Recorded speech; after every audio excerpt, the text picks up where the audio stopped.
देखिए, सबसे पहले तो एचयूएल की बात करेंगे और एचयूएल में जो अब तक का सबसे बड़ा टारगेट है वो ये इसी रिपोर्ट में मुझे देखने को मिला। मुझे नहीं याद है कि हाल फिलहाल में 3,000 रुपए के कोई टारगेट एचयूएल में आए हो, जो कि नोमुरा की तरफ से एक लेटेस्ट रिपोर्ट आई है और बाय साइड पे ये रेटिंग के साथ उन्होंने 3,000 रुपए के आसपास के टारगेट दिए हैं। एक कोर कैटेगरीज में कंपनी अपने कस्टमर्स को बहुत स्टीपली ऐड कर रही है। ये टियर 2 टियर 3 स्पेस के अंदर ऐड होते हुए दिखाई पड़ रहे हैं और रिसेंट डाउन ट्रेंड जो है उसमें एक अच्छा कोर बिजनेस के अंदर कंपनी ने अपने मार्जिन्स को छोड़ लेकिन बाकी वॉल्यूम वाले पार्ट के ऊपर फोकस करके काफ़ी ज़्यादा कामकाज किया है।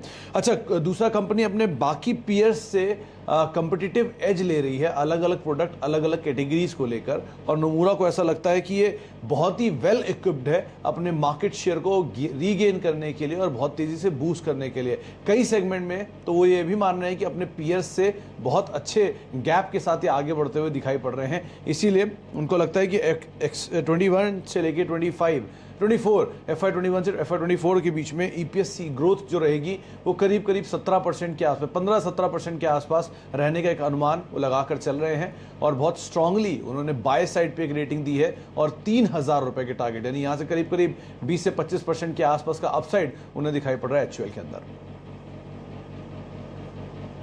की रिपोर्ट आई है पावर ग्रिड के ऊपर और उन्होंने 275 रुपए के आसपास के टारगेट दिए हैं। रफली 240 के आसपास शेयर है और 275 रुपए पे उन्होंने बाय साइड की रेटिंग के साथ अपनी रिपोर्ट दी हुई है। इसके अलावा कुछ डोमेस्टिक ब्रोकरेज हाउसेस भी हैं, उन्होंने भी करीब 265, 270, 285 तक के टारगेट्स भी आते हुए दिखाई पड़े हैं।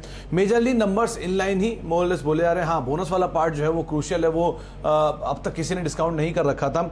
इसके अलावा एक अट्रैक्टिव डिविडेंड यील्ड ये ब्रोकरेज हाउसेस मान के चल रहे हैं। गुड प्ले है ग्रीन कॉरिडोर के लिहाज से अगर देखा जाए तो उसमें एक आकर्षक प्ले के तौर पर इसे देखा जा रहा है। वैल्यूएशन मौजूदा स्तरों पर आकर्षक है, जिन स्तरों पर भी शेयर कामकाज कर रहा है।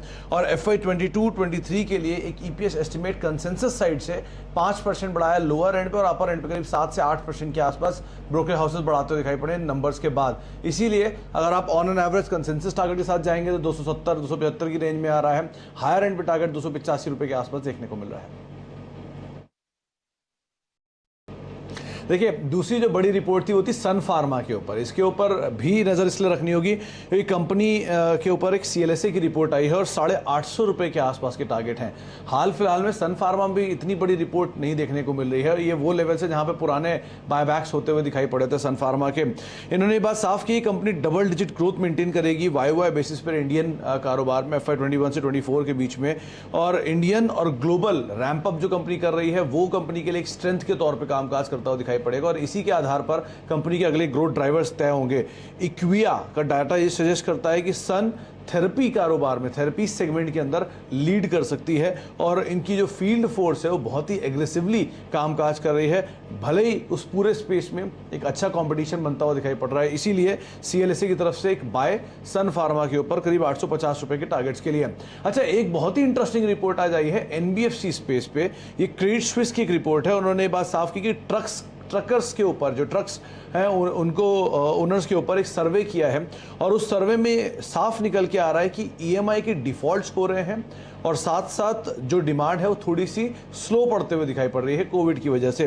उन्होंने FY22 के लिए जो एस्टिमेट्स हैं उन्हें घटाया है 10 से लेकर 16%, हायर प्रोविजनिंग और लोअर लोन ग्रोथ के आधार पर। अभी भी क्रेडिट स्विस ये मानता है कि श्रीराम ट्रांसपोर्ट इस पूरे स्पेस में बेस्ट बेट है और करीब 1675 रुपए के टारगेट के साथ आप इसको वो अपनी टॉप पिक के तौर पे मानते हैं। कॉशियस स्टांस मेंटेन कर रहे हैं M&M फाइनेंशियल के ऊपर, न्यूट्रल कॉल के साथ करीब 165 रुपए का टारगेट है और आउट परफॉर्म रेटिंग उन्होंने चोलामंडलम के साथ रखी है 610 रुपए के टारगेट्स के लिए। तो बड़ी इंटरेस्टिंग पार्ट ये है कि एक लोन डिफॉल्ट्स की बातचीत भी हो रही है, EMI डिफॉल्ट्स की, और साथ ही साथ जो लोन ग्रोथ है वो भी थोड़ी ढीली पड़ती दिखाई पड़ रही है, लेकिन श्रीराम ट्रांसपोर्ट अभी भी बेस्ट बेट के तौर पर उन्होंने स्पेस में चुना है।